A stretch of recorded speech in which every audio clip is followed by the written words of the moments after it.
మిత్రులారా అందరికీ నమస్తే. ఒక యోగా సాధకునితో ప్రత్యేక కార్యక్రమం. సార్ నమస్తే. నమస్తే అండి. Thank you very much. ముందుగా మీరు నన్ను ఒక యోగా సాధకుడు అన్నారు, సంతోషం. యోగాలో ఎవరు మాస్టర్స్ లేరు. ఇప్పుడు ఈ పరిస్థితుల్లో, ఇప్పుడున్న సామాజిక కాలమాన పరిస్థితుల్లో నిజంగానే యోగాలో మాస్టర్స్ ఎవరు లేరు, అంత సాధన ఎవరు చేయట్లేదు. కాకపోతే యోగా జీవన విధానాన్ని అవలంబిస్తున్న చాలామంది ఉన్నారు. ఒకప్పుడు యోగా లేదా దాని సాధన సామాజిక రీతుల్ని బట్టి చాలా అర్థవంతంగా ఉంది.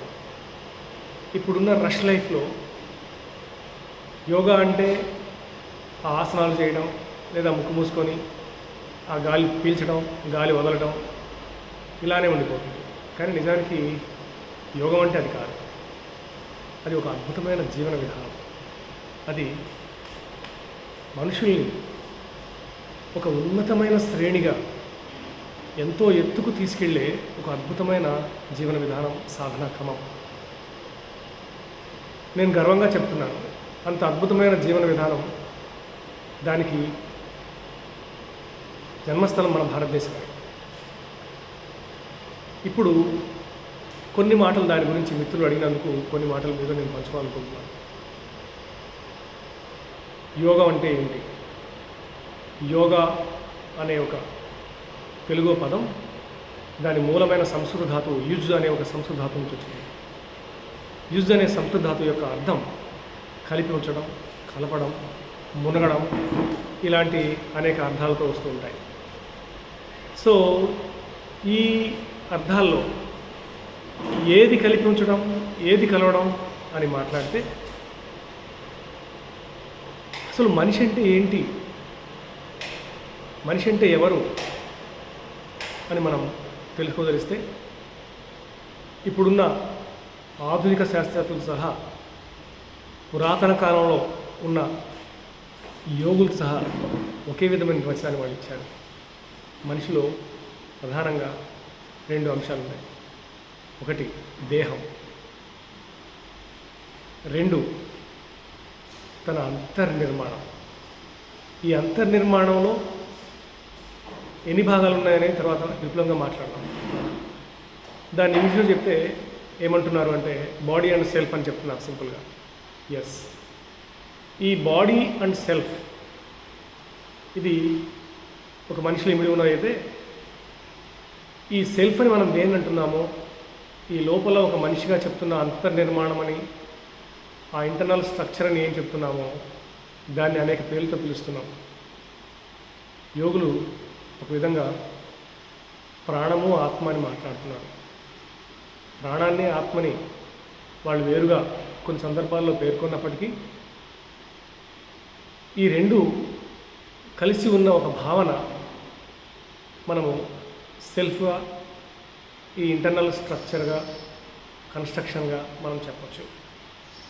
ప్రధానంగా నేను ఇక్కడ ఒక ప్రస్తావన చేయదలిచాను. ఇందాకే చెప్పాను, యోగా అంటే అది ఒక అద్భుతమైన జీవన విధానం అని. దీనికి ఒక నేను సైంటిఫిక్గా మాట్లాడదలిచాను. దీన్ని శాస్త్రీయమైన కోణంలో దీన్ని ఆలోచిస్తే, మనిషి ఈ భూమి మీద ఉన్న సమస్త ప్రాణుల్లోకి ఒక ఉన్నతమైన ప్రాణిగా గుర్తించబడుతుంది.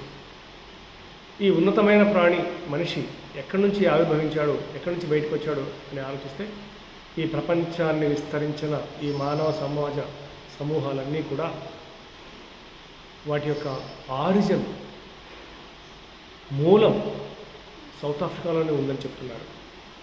అక్కడి నుంచి ఇంకా చెప్పాలంటే ఒకే తల్లి నుంచి తండ్రులు వేరవచ్చు, కానీ ఒకే తల్లి నుంచి ఈ మానవ సంతతి ఇలా అభివృద్ధి చెందిందని చెప్పేసి ఈరోజు సైన్స్ చాలా స్పష్టంగా పేర్కొంటుంది.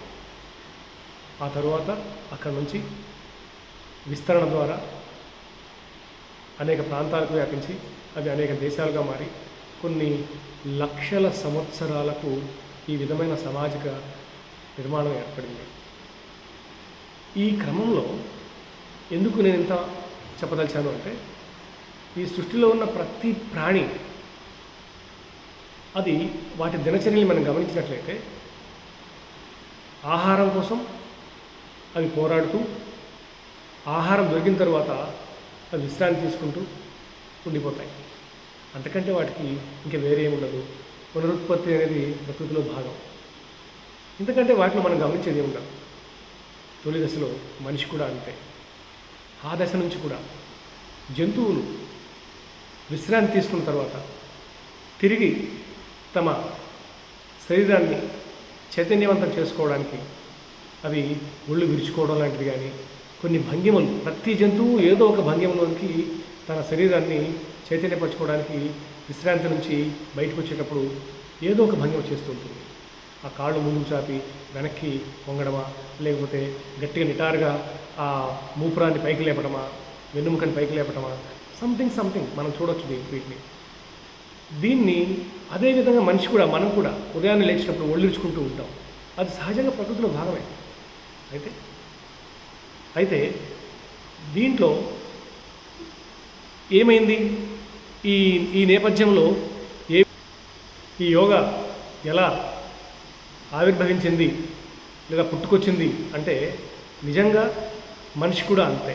తొలి దశలో అడవిలో జంతువుల మధ్య జంతువులుగా బతికిన రోజుల నుంచి కూడా తన శరీరాన్ని చైతన్యపరచుకునే దశలో, విశ్రాంతి నుంచి బయటకు వచ్చే దశలో కొన్ని రకాలైన భంగిమల ద్వారా తను కదలికలు ఇచ్చినప్పుడు అది చైతన్యవంతంగా ఉండటాన్ని అనుభవంలో పొందాడు. ఎప్పుడైతే ఈ అనుభవంలో పొందాడో సాధారణంగా ఇక్కడ ఒక మాట మనం చెప్పుకోవాల్సి ఉంటుంది. మనిషి దాదాపు 4.5 లక్షల, అంటే 450 అని చెప్పాలి, 450 లక్షల సంవత్సరాల పరిణామగతిలో ఈ దశకు వచ్చాడు. కాబట్టి ఈ తొలి దశల్లో మనిషి యొక్క శరీరం, దాని ఆకార నిర్మాణం కూడా తేడా ఉండి తను తినే ఆహార పదార్థాల్లో కూడా తేడా ఉండేది. తను తినే ఆహార పదార్థాలు జంతువులాగానే పచ్చివి తినటం వల్ల వాటిలో జీర్ణం అవ్వడం చాలా తక్కువగా ఉండి తొలి దశలో ఆ విధమైన జీవన దశలో శరీరానికి అందవలసిన పోషక విలువలు తక్కువగా అంది ఎక్కువ వ్యర్థ రూపంలో బయటకు వెళ్ళేది. ఆ దశలో నుంచి ఆ పచ్చి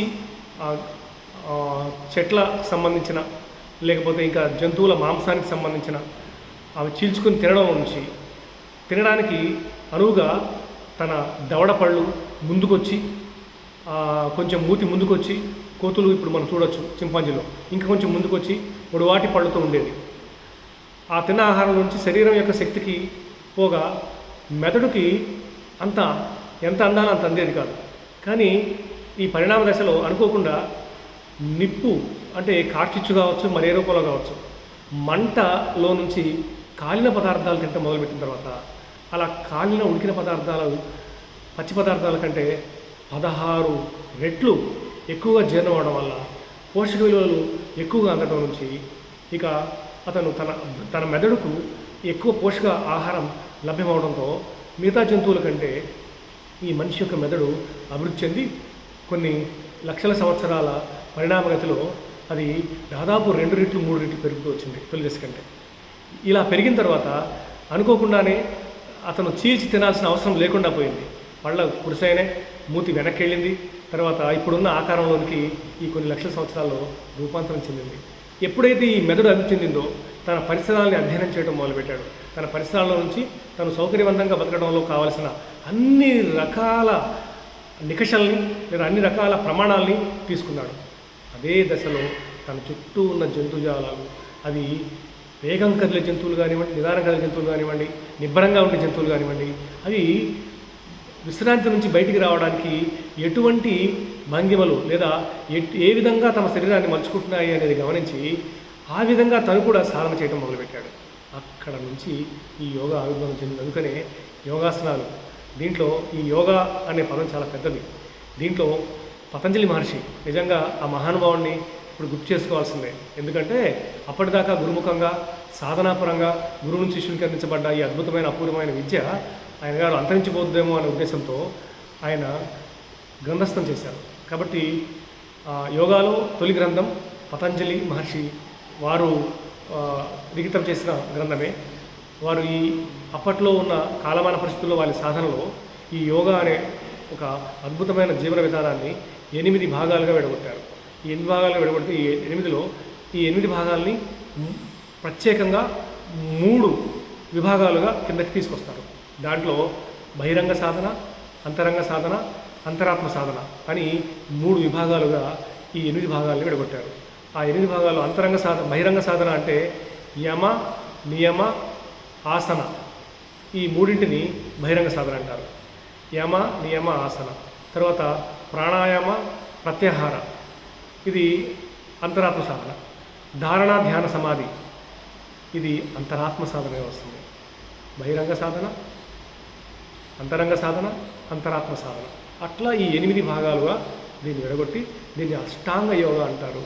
ఈ విధంగా ఎవరైతే సాధన క్రమంలో ఈ యోగాభ్యాసం చేస్తారో వాళ్లను రాజయోగులు అంటారు. దీన్ని రాజయోగం అంటారు. ఇప్పుడు ఉన్న రోజుల్లో ఈ విషయం చెప్పాలంటే ఈ యోగం పోయి అయితే జబ్బు యోగం మొదలొచ్చింది. ఈ జబ్బు యోగంలో రకరకాల పరిస్థితులకు అనుగుణంగా మనం సుఖాలకు అలవాటు పడి శరీర శ్రమల్ని దూరమయ్యి ఈ శరీరాలను విపరీతంగా వికృతంగా ఇంకా ఏమని చెప్పాలంటే శక్తి లేకుండా పెంచుకోవడం ద్వారా అనేక జబ్బులు మనని ఆవరిస్తున్నాయి. వీటి నుంచి బయటపడే మార్గంలో యోగాలో ఉన్న కొన్ని టెక్నిక్స్ మీద సాధన చేసిన వాళ్ళు వాటిని సమాజానికి టీచ్ చేస్తూ డబ్బులు సంపాదిస్తున్నారు. సో ముందు జబ్బు వచ్చింది, ఆ జబ్బులకు అనుగుణమైన యోగ ప్రక్రియల్ని అభ్యాసం చేయడం అనేది జబ్బు యోగం అయితే దీన్ని అమ్ముకొని బతకడం డబ్బు యోగం అయిపోయింది. సో ఈ జబ్బు యోగం, డబ్బు యోగం ఈ రెండే ఉన్నాయి. కాబట్టి దీని నుంచి కొంచెం పైకి ఆలోచిస్తే, ఉన్నతంగా ఆలోచిస్తే అసలు యోగం అంటే ఏంటి, దాని పూర్వపరాలు ఏంటి, దాని మీద కొన్ని విషయాలు నేను మీ దృష్టికి తీసుకొస్తాను. నేను ఇందాక పేర్కొన్నట్టుగా బహిరంగ సాధన, అంతరంగ సాధన, అంతరాత్మ సాధన, యమ, నియమ, ఆసనాలు. యమాలు అంటే యూనివర్సల్ ట్రూత్స్ అన్నమాట. అంటే యూనివర్సల్, సర్వజనీయమైనవి. అందరూ సమాజంలో సుభిక్షంగా ఆనందంగా ఉండాలంటే ఏమి అవలంబిస్తే బాగుంటుంది అనేది ఆలోచిస్తే కొన్ని లక్షల సంవత్సరాల మానవ పరిణామగతిలో నుంచి ఇలాంటి నియమాలు, అంటే ఇలాంటి సాధనా రీతులతో లేదా ఇలాంటి ఆచరణతో ఉంటే బాగుంటుంది అని వేటినైతే అనుకుంటారో దాన్ని యమాలుగా పెట్టారు. అహింస, సత్యం, అస్తేయం, అపరిగ్రహం, బ్రహ్మచర్యం, వీటిని యమాలు అంటారు. ఇక నియమాల కిందకు వస్తే అది వ్యక్తిగతంగా ఒక సమాజం యొక్క తీరుతులను బట్టి దీన్ని ఆచరిస్తే బాగుంటుందని నిష్టలతో పెట్టుకుంటారో వాటిని నియమాలు అంటారు. శౌచ, సంతోష, తపస్సు, స్వాధ్యాయం, ఈశ్వర ప్రణిధానం, వీటిని నియమాలు అంటారు. ఈ యమ నియమాలు ఆచరించేసరికి ఈ 10 రకాల ఆలోచనలతోనే మనిషి జీవన విధానంలో అద్భుతమైన మార్పులు వస్తాయి. మళ్ళీ ఒకసారి చెప్తాను ఈ 10 ఏంటో. అహింస, సత్యము, అస్తేయము, అపరిగ్రహము, బ్రహ్మచర్యము. అస్తేయము అంటే నాన్ స్టీలింగ్, దొంగతనం చేయకుండా ఉండడం, ఇతరులు తీసుకోకుండా ఉండడం. కాబట్టి అహింస, సత్యము, నిజం పలకడం, హింసని కోరుకోకుండా ఉండడం. అస్తేయం అంటే దొంగిలించకుండా ఉండడం. అపరిగ్రహం అంటే ఆశించకుండా ఉండడం. తర్వాత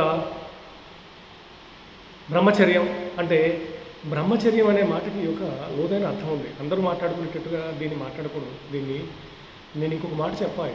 యాక్చువల్గా ఈ మానవ దశలన్నీ కూడా అద్భుతమైన మార్పులు, అద్భుతమైన జీవన ప్రమాణాలు అన్నీ కూడా ఒక అద్భుతమైన అంటే పరిశోధన నుంచే వచ్చినాయి. కాబట్టి research it is very important. జ్ఞానానికి మూలం ఈ రీసెర్చ్. కాబట్టి నేనేమంటానంటే ఇప్పుడు ఏం చెప్పదలిచినా ఒక పరిశోధన నుంచి మాట్లాడాలని నేను కోరుకుంటాను.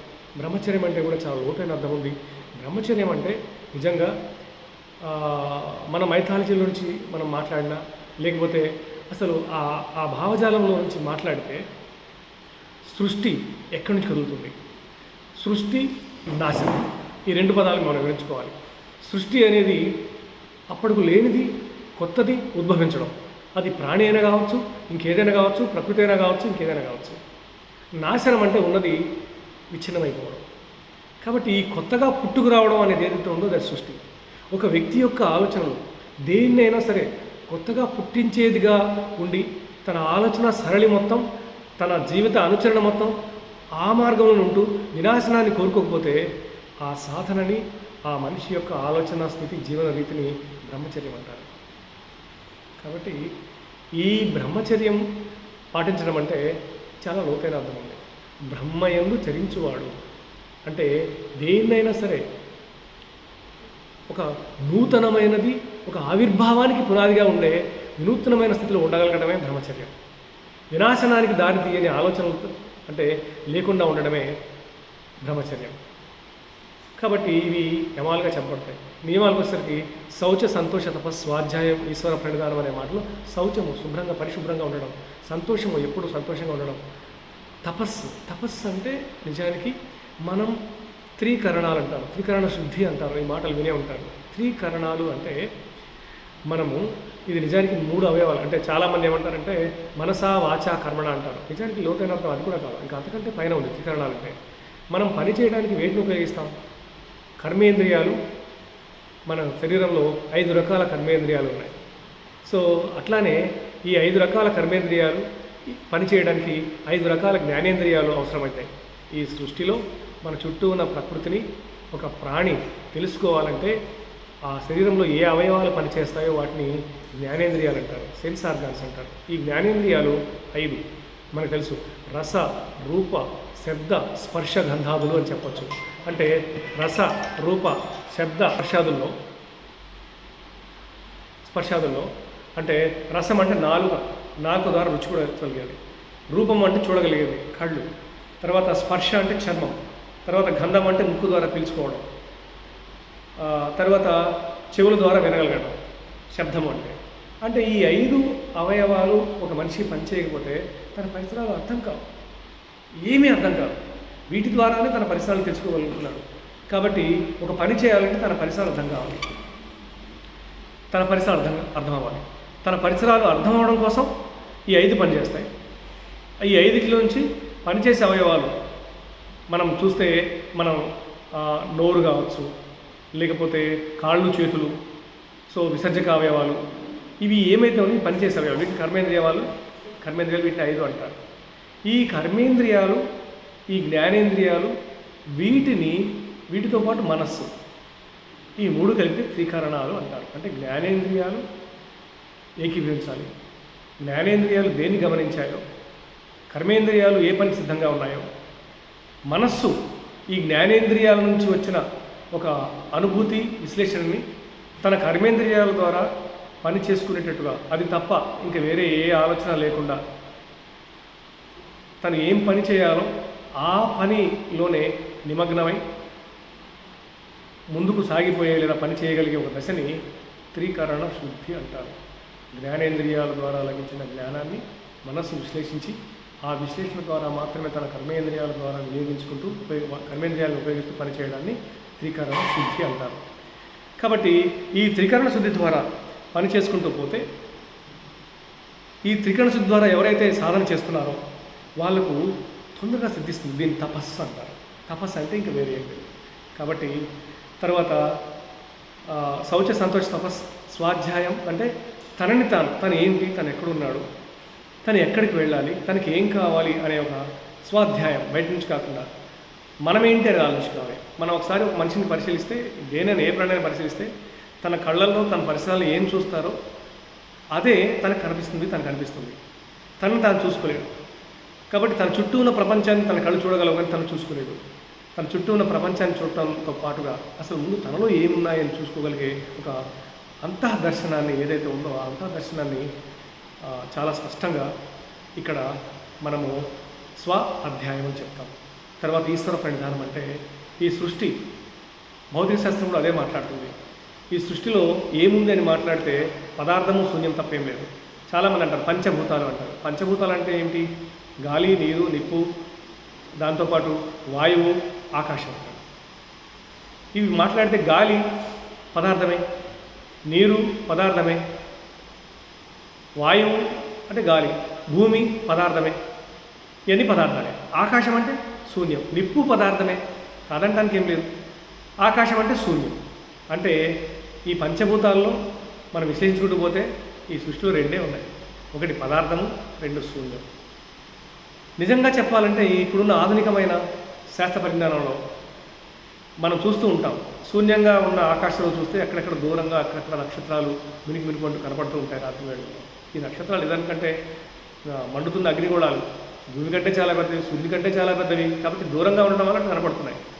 వీటి మధ్య ఏముందంటే పదార్థం ఏమీ లేదు. కాబట్టి దాన్ని శూన్యం అన్నావా అంటే భౌతిక శాస్త్రవేత్తలు దాన్ని శూన్యం కూడా అనకూడదు అంటున్నారు. ఎందుకంటే నక్షత్రాల నుంచి వచ్చే విడుదలయ్యే అపారమైన కాంతి శక్తి కానివ్వండి, ఉష్ణశక్తి కానివ్వండి, ఈ విశ్వంలో అంతా అలా విరజిమ్ముకుంటూ ప్రసరిస్తూ పోతూనే ఉంది. కాబట్టి శూన్యం అన్న దాంట్లో కూడా శక్తి ఉంది. అంటే ఈ విశ్వం అంతా దేంతో నిండి ఉంది అంటే పదార్థం అంటే కూడా శక్తికి రూపం. కాబట్టి శూన్యం లేదు, అది కూడా శక్తితో నిండి ఉంది. కాబట్టి ఈ విశ్వం అంతా శక్తితో నిండి ఉంది అని చెప్పబడుతుంది. ఫిజిక్స్ ఏం చెప్తుంది? భౌతిక శాస్త్రం శక్తిని సృష్టించలేము, నాశనం చేయలేము. మరి శక్తిని సృష్టించలేము, నాశనం చేయలేము అంటే మరి ఈ శక్తి ఎక్కడి నుంచి వచ్చింది అంటే దీనికి మూలాధారమైన శక్తి ఏదో ఉంది ఈ విశ్వంలో. అయితే దీన్ని ఏం చేయొచ్చు? శక్తి ఒక రూపం నుంచి ఇంకొక రూపం మారుతుంది అని చెప్తున్నారు. కాబట్టి శక్తి ఒక రూపంలో నుంచి ఇంకో రూపంలోకి మార్చగలము. దీని రూపాలు దాదాపుగా ఒక 8 రకాల రూపాలు ఉన్నాయి అని అనుకుంటే, ఇలా ఒక రూపం నుంచి ఒక రూపంలోకి శక్తి మార్చగలిగితే ఈ మూలమైన ఒక శక్తి ఏదో ఈ విశ్వంలో ఉండి ఉంటుంది. సరే, దాన్నే భగవంతుని పేరు పెడదాం. లేదా ఆ మూలమైన శక్తి ఏమైనా కానీ, అది నేను కావచ్చు, నువ్వు కావచ్చు, ఎవరైనా కావచ్చు, ఆ మూలమైన శక్తి యొక్క ఉనికిని తెలుసుకోవడానికి ప్రయత్నిద్దామంటే దాన్ని ఈశ్వరుడు అని మనం అంటే ఒకవేళ ఒక పేరు పెడితే దాన్ని శోధించడానికి చేసే ఒక తపన ఏదైతే ఉందో దాన్ని ఈశ్వర ప్రణిధానం అంటారు. కాబట్టి ఈ ఈశ్వర ప్రణిధానం అనేది నియమాలలో ఒక అంతిమమైనది, 5వదిగా చెప్పబడుతుంది. ఎప్పుడైతే ఒక మనిషి ఈ విధంగా అహింసా, సత్యం, అస్తేయం, అపరిగ్రహం, బ్రహ్మచర్యం, శౌచ, సంతోష, తపస్, స్వ అధ్యాయం, ఈశ్వర ప్రణిధానం అనే ఈ 10 విభాగాల ద్వారా తన మనస్సుని కుదురపరుచుకుని తన ఒక లక్ష్యాన్ని ఏర్పరచుకున్నాడో నిజంగా ఆ మనిషి అప్పుడే మారిపోతాడు, మిగతా సమాజం కంటే మారిపోతాడు. ఇంత అద్భుతమైన సాధన క్రమం ఈ యోగాలో మొదటి 2 దశలు ఉంటుంది. తరువాత ఇక ఆసనాలు.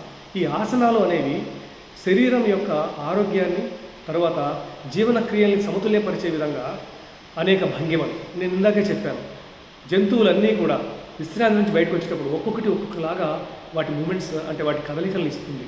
వాటిని చూసి దాన్ని అనుకరిస్తూ దాదాపు 84,000 రకాల జంతుజాలాలు ఉంటాయి. అన్ని రకాల ఆసనాలు ఉన్నాయని చెప్తారు. వాటి వల్ల శరీరం నిజంగా నిర్మాణంగాను, చాలా అద్భుతంగాను, శక్తివంతంగాను తయారవుతుంది. అందుకనే ఈ యోగ ఆసనాలు శరీరానికి 4 రకాల ప్రయోజనాలు ఇస్తాయి. అవి 1, శరీరానికి చక్కటి సంతులనాన్ని ఇస్తాయి, అంటే బ్యాలెన్స్ ఇస్తాయి. 2, శరీరంలో ఉన్న గ్రంథులన్నీ పనిచేసి వాటి వ్యాపకాలు అవి నిర్వర్తించేలా చేయగలుగుతుంది. తర్వాత 3వది, ఈ ఆసనాల సాధన నుంచి శరీరం యొక్క సౌష్ఠవమైన నిర్మాణం ఏర్పడుతుంది. 4వది, అంతేకాకుండా ఆరోగ్యం అంటే ఏముంది? దాన్ని నిర్వచించుకుంటూ పోతే శరీరంలో ప్రతి అవయవానికి దానికి నిర్దేశించబడ్డమని దానికి ఉంది. చెయ్యి పని చేస్తుంది, కాలు పని చేస్తుంది, కన్ను పని చేస్తుంది. ఏ అవయవం దానికి నిర్దేశించబడని నిరాటకంగా ఏ ఇబ్బంది లేకుండా చేయగలుగుతుందో అది ఆరోగ్యంగా ఉన్నట్టే లెక్క. కాబట్టి ఆరోగ్యం అంటే ఏమిటంటే మనిషి శరీరంలో ఉన్న అన్ని అవయవాలు వాటికి కేటాయించబడిన లేదా నిర్దేశించబడిన పనుల్ని నిరాటంకంగా ఏ అవరోధం లేకుండా సులభంగా నిర్వర్తించగలుగుతూ ఉంటే ఆ శరీరం ఆరోగ్యంగా ఉంది అంటాం. కాబట్టి ఇలా అన్ని పనులు, శరీర అవయవాలన్నీ వాటి పనులు నిర్వర్తించేలాగా ఈ ఆసనాలు కూర్పు ఉంటుంది. కాబట్టి ఆరోగ్యం వస్తుంది. కాబట్టి ఈ ఆసనాల నుంచి శరీరానికి 4 రకాల ప్రయోజనాలు జరుగుతాయి. ఈ 4: 1, మనం శరీరంలో ఉన్న గ్రంథులన్నీ పనిచేస్తాయి. 2, శరీరానికి సంతులనం ఏర్పడుతుంది, బ్యాలెన్స్ ఏర్పడుతుంది. 3, శరీరానికి ఒక సరైన సౌష్ఠవం ఏర్పడుతుంది, పనితనం పెరుగుతుంది. 4, వీటన్నింటి ఫలితంగా ఒక మంచి ఆరోగ్యం వస్తుంది. కాబట్టి ఈ ఆసనాల సాధన శరీరం నిర్వహిస్తుంది. ఈ ఆసనాలు ఈ 3 యమ నియమ ఆసనాలు ఇవన్నీ శరీరానికి సంబంధించినవి. తర్వాత సమాజంలో ఒక మనిషి జీవన విధానంలో ప్రతిబింబించే అంశాలు. కాబట్టి వీటిని బహిరంగ సాధన, సమాజంతో కలిసి ఉంటాయి కాబట్టి వీటిని బహిరంగ సాధన అంటారు. ఇక తర్వాత ప్రాణాయామ, ప్రత్యాహార, ఇవి అంతరంగ సాధనలు. ఈ ప్రాణాయామం అంటే మన శరీరంలో 4 రకాల వాయువులు ఉంటాయి. ఈ శరీరం 4 రకాల వాయువులతో బంధించబడుతుంది. ఇంకా చెప్పాలంటే ఈ శరీరంలోని వేరు వేరు భాగాల్లో 4 రకాల వాయువులు బంధించబడి ఉంటాయి. అవి ఒకటి హృదయ స్పందనలను ప్రేరేపించి క్రమబద్ధీకరించే వాయువు ఏదైతే ఉందో దాన్ని వ్యానవాయువు అంటారు. కొంచెం కిందకెళ్తే పొట్టలో జీర్ణాశయంలో జీర్ణానికి ఉపయోగపడే వాయువు ఏదైతే ఉందో దాన్ని ఉదాన వాయువు అంటారు. ఇంకా క్రిందకెళ్తే ప్రేవుల్లో ఆహార పదార్థాలు కదలికకు పనికి వచ్చే ఒక వాయువు ఏదైతే ఉందో దీన్ని సమాన వాయువు అంటారు. ఇంకా కిందకెళ్తే పురుషనాళంలో చివరన పేరుకుపోయే వాయువు ఏదైతే ఉందో దాన్ని అపాన వాయువు అంటారు. అంటే శరీరంలో ఈ 4 రకాల వాయువులు ఉంటాయి: వ్యాన, ఉదాన, అపాన, సమాన వాయువు. సమాన వాయువు. వ్యాన, ఉదాన, సమాన, అపాన వాయువు. ఈ 4 రకాల వాయువులు శరీరంలో ఉంటాయి. ఈ 4 రకాల వాయువుల్ని ప్రాణవాయువు, ప్రకృతిలో నుంచి లభించే ప్రాణవాయువుతో కలపడం ఏదైతే ఉందో ఇది ప్రాణాయామ. ఇది అర్థం కావాలి. ప్రాణాయామ అనేది చాలా స్పష్టంగా చెప్పాలంటే శరీరంలో ఉన్న 4 రకాల వాయువులు, జీవక్రియలకు ఉపకరించే ఈ 4 రకాల వాయువుల్ని ప్రాణవాయువుతో సంధానం చేసే ఒక ప్రక్రియ ఏదైతే ఉందో దీన్ని ప్రాణాయామ అంటారు. ఈ ప్రాణాయామాలు నాడీ శోధన ప్రాణాయామ, తర్వాత ఉజ్జయి, భ్రామరి, సీత్కారి, సితారి, ఇలా సితాలి ప్రాణాయామం, ఇలా అనేక ప్రాణాయామాలు ఉన్నాయి. భ్రామరి, ఈ ప్రాణాయామాలన్నీ కూడా ఒక్కొక్క ప్రాణాయామం దాని యొక్క శరీరానికి ఒక నిర్దిష్టమైన కొన్ని ప్రయోజనాలు ఇస్తుంది. ఒక్క ప్రయోజనం కాదు, ఏ ప్రాణాయామైనా కొన్ని ప్రయోజనాలు ఇస్తుంది. కాబట్టి ఈ ప్రయోజనాలన్నీ అంటే ఈ సాధన అంతా శరీరం లోపల ఒక అద్భుతమైన సంతులనాన్ని తీసుకొస్తుంది. అది మనసుతో కలిపి తీసుకొస్తుంది. కాబట్టి దీన్ని అంతరంగ సాధన అంటారు. అట్లానే దీని తర్వాత ప్రత్యాహారం అంటే కూడా అంతే. ఈ ప్రత్యాహారం కూడా ఇది ఒక అద్భుతమైన ఒక విధంగా అద్భుతమైన క్రియ అని చెప్పాలి. అంటే నేను ఇందాక చెప్పాను కదా, అదేమిటంటే ఈ సృష్టికి మూలమైన శక్తి ఏదైతే ఉందో దాన్ని శోధించడంలో తనని తాను ఆ విధంగా ఆ శక్తితో పోల్చుకుంటూ అలా ఆ శక్తిలో భాగంగా భావించుకుంటూ తనని తాను చైతన్యపరుచుకుంటూ నిర్మించుకునే ఒక ప్రక్రియ ఏదైతే ఉందో దీన్ని ప్రత్యాహారం అంటారు. ఇక్కడ ఒక విషయాన్ని నేను తప్పకుండా చెప్పాలి. అదేంటంటే మనిషి యొక్క విల్ పవర్ అని మాట్లాడతాను. దాన్ని నేను నిర్వచించదలుచుకున్నాను. What is meant by will power అంటే నిజంగా మనిషి తనలో ఏమైతే ఒక శక్తి నిబిడీకృతమై ఉందో ఆ శక్తిని బహిర్గతపరుచుకుంటూ తన ఉనికిలోకి తెచ్చుకోవడమే విల్ పవర్ అని చెప్పాలి. ఇది దేనివల్ల జరుగుతుంది అంటే ఆలోచనల భావ గాఢతల నుంచి జరుగుతుంది. ఈ ఆలోచనల భావ గాఢతలు ఈ మూలమైన శక్తితోలో నేను భాగమని భావించుకుంటూ తనని తాను నిర్మించుకునే ఒక ప్రక్రియని ప్రత్యాహారం అంటారు. దీన్ని విపులంగా వెళ్ళవచ్చు. ఇప్పుడున్న సమయాన్ని దృష్టిలో పెట్టుకొని దాని మూలాన్ని మాత్రమే మాట్లాడుతున్నాను. ఇవి 2 అంతరంగ సాధన. ఈ అంతరంగ సాధన తర్వాత అంతరాత్మ సాధన. అప్పుడు ఒక ఉన్నతమైన ఈ భావ గాఢతల నుంచి శరీరాన్ని మించి ప్రకృతిని మించి ఒక ఉన్నతమైన ఆలోచన సరళితో ఒక మూల శక్తి యొక్క అనుభూతిలోకి తనకు తెలియకుండా తన లోపల ఒక ఆలోచన ప్రవాహం వెళుతుంది. ఈ ఆలోచన ప్రవాహ సరళి ఒక ఉన్నతమైన రీతిలో ఉంటుంది. ఈ స్థాయిలోకి మనిషి చైతన్యవంతమైతే దాన్ని ఆత్మగా చెప్పబడుతుంది. ఈ ఆత్మగా చెప్పబడితే దేహంతో కలిసి ప్రాణం యొక్క ఉనికి మనం చూస్తూ ఉంటాం. కానీ దేహం లేకుండా కూడా ప్రాణం యొక్క ఉనికిని ఒకవేళ సాధన అనుభవంలో తీసుకెళ్ళగలిగితే దాన్ని ఆత్మగా చెప్పబడుతుంది. ఇది ఉన్నతమైన ఆలోచన ప్రవాహ జరి నుంచి మొదలవుతుంది. సో ఇది ఇక్కడ ఈ అంతరాత్మ సాధన అనే ఈ 3 ప్రక్రియల ద్వారా జరుగుతుంది. దీంట్లోనే ధ్యాన ధారణ సమాధి అంటారు. అంటే ఇక్కడ ధ్యానం అనే మాట చెప్పాలి. ధ్యానం అంటే చాలామంది చాలా రకాలుగా మాట్లాడుతూ ఉంటారు. కానీ నేను ఒక స్పష్టమైన అనుభవంతో కూడిన ఒక నిర్వచనాన్ని ఇవ్వదచ్చాను ఈ ధ్యానానికి. ఈ స్పష్టమైన అనుభవంతో కూడిన నిర్వచనం ఏంటి అని మనం మాట్లాడితే మనం చాలామంది మాట్లాడుతుంటాం. మనస్సుని దృష్టి నిలపడమే ధ్యానం అంటుంటారు చాలామంది, చాలా సున్నితంగా. కొంతమంది శ్వాస మీద ధ్యాస పెట్టమంటారు. లేదా ఇంకా కొంతమంది నీకు ఇష్టమైన వస్తువు లేదా నీకు ఇష్టమైన విషయాన్ని మనసులో అదే ధ్యానిస్తూ ఉండమంటారు. నేను అంటున్నాను, అసలు మనస్సు అంటే ఏంటి తెలియాలి. నేను చెప్పొచ్చు, ఈ పెన్ తీసుకొని ఆ టేబుల్ మీద పెట్టుకుంటే ఈ పెన్ పదార్థం కనపడుతుంటుంది, వస్తువు తెలుసు, టేబుల్ తెలుసు, పెట్టగలుగుతాం. కానీ మనస్సు అంటే ఏంటి తెలియకుండా ఏం చేస్తాం? దేంట్లో పెడతాం. కాబట్టి మనస్సు, హృదయము అని 2 విషయాలు అర్థం కాకపోతే ధ్యానం అర్థం కాదు. ధ్యానం అర్థం కావాలంటే హృదయంలో నీకు ఇష్టమైన వస్తువుని మనసులో నిలుపుకోవడం అంటే అర్థం ఏంటి? అంటే హృదయం తెలియాలి, మనసు తెలియాలి, అప్పుడు ధ్యానం అంటే ఏంటో దాని ప్రక్రియ అర్థమవుతుంది. మనస్సు అనేది మెదడు చేసే పని, అంటే మెదడు కల్పించే ఒక ప్రక్రియ, ఒక భావజాల ప్రక్రియ, ఇది మనస్సు. హృదయం అంటే ఒక ప్రాణి తను పుట్టినప్పటి నుంచి తన జీవన గమనంలో ఎదుర్కొన్న అనేక అనుభవాల నుంచి తను ఎదుర్కొంటున్న అనుభవాలకు, ఇలా ఎదుర్కోబోయే అనుభవాలకు ఎలా ప్రతిస్పందించాలి అనే ఒక మెకానిజం, ఒక యాంత్రికత క్రియేట్ అవుతుంది, నిర్మాణం అవుతుంది, నిర్మించబడుతుంది. సో అంటే తను ఎదుర్కొంటున్న అనుభవాలకు తను తన లోపల నుంచి ప్రతిస్పందించే ఒక మానసిక స్థితిని హృదయంగా చెప్పాలి. లిటరల్గా మాట్లాడకూడదు ఇక్కడ, అక్షరబద్ధంగా కాదు. సో ఈ మానసిక స్థితిని హృదయం అంటారు. అంటే ఒక ఉదాహరణ చెప్తే తేలిగ్గా అర్థమవుతుంది. ఉదాహరణకి ఏదైనా ఒక సంఘటన జరిగిందనుకోండి, దయానకమైన సంఘటన. ఆ